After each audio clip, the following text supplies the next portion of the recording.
Ассалаумағалейкум, қалайсыздар? Мен 10 шақты көрерменім деймін.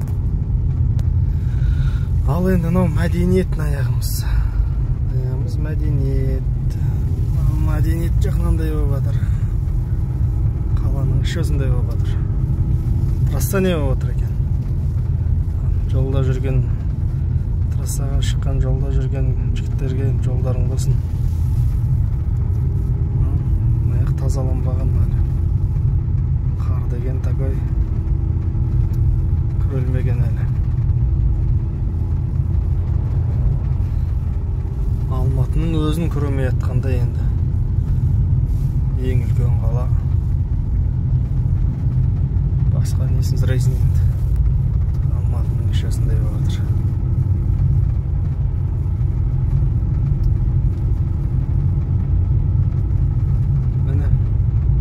Трасса қандай, осы қаланың ішіне қарап енді трасса қандай болып жатыр екен, жазып кетіңіздер.